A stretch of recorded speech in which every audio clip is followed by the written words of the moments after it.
It wasn't actually good quality when they made it. So let's talk out-of-date film.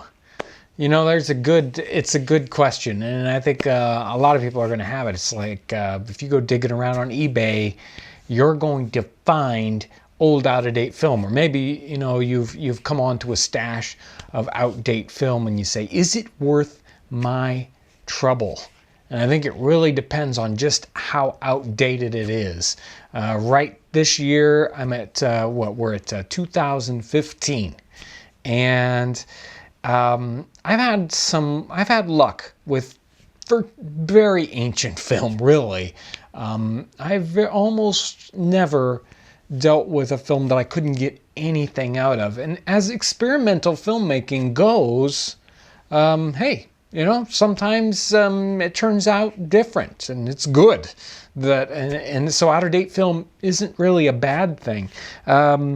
So here's some of my out-of-date experiences. I picked up a giant lot of this VNF film, this video news film.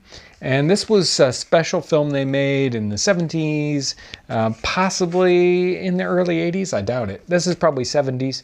And they made this specifically for television news people to go out in the field with a 16mm sound camera and shoot film, develop it, and show it on the evening news. So it's perforated one side, and on the other side it actually has a magnetic audio strip.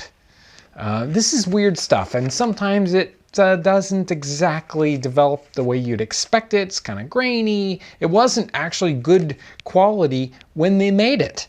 And now it's, 30 years old, and I've shot it, and it develops into something. I develop it as black and white, same technique I use on the 7243, 7244 kind of film. So it works. It develops as a negative. It's not great. It's kind of very low contrast, but it still works. So there's one of my examples of ancient film that still works. Here's probably another lot of film I've got. It's some Tri-X reversal film, and you can tell by the box it's not new. Hopefully it's not as old as that other stuff is. I can't tell how old it is. It doesn't have an expiration date.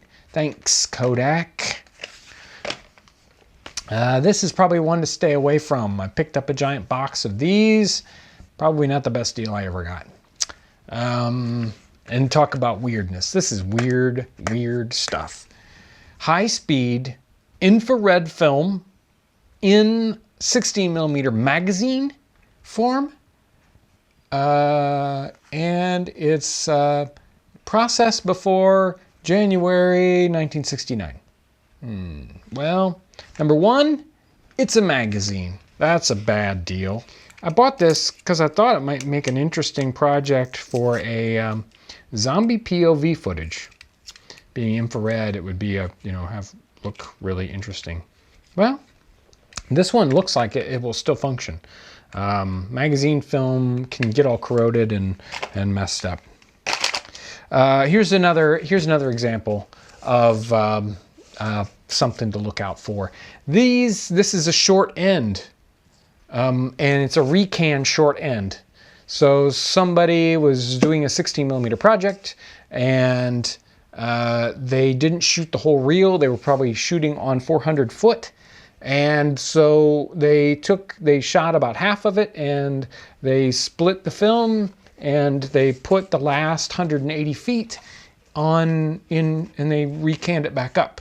And this is 7212, Kodak 7212, 100 tungsten. And so when you get a recan like this, or a short end, you have no idea how old this film is. You can only guess. If you're lucky, the guy actually put a date on it, but no way. Why would we want to date it? Then people would know how old it is. So you're buying short ends or recans like this. It's catch as catch can. You never know what you're going to get. You usually end up buying it by the lot, and some might be good, some might be bad. It's totally throw it up in the air, and guess what? But But, if you're doing experimental stuff, who cares? You never know what you're going to get. So don't freak out. Buy some short ends.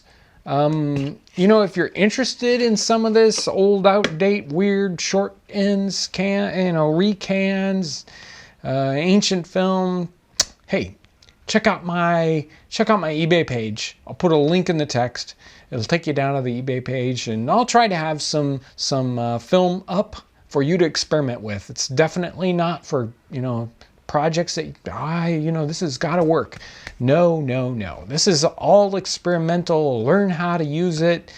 Do crazy stuff with it. Have fun. Have a 16mm adventure with it. That's what you want. So check out the eBay page. I'll put a link in there. Also, check out the blog, 16mm Adventures, where I'll put up occasional pieces. Make sure to subscribe to this channel so you don't miss any upcoming episodes where I cover lots more craziness about 16mm, the equipment, the film, the processing techniques, what kind of projects you can do with it. So make sure you keep watching. I want you to have a great adventure. I want you to be able to tell stories with this wild and wacky thing that's still available while it's still available, because this is disappearing.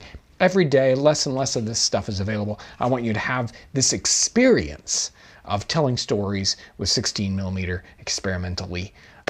Thanks for watching, and we'll see you later.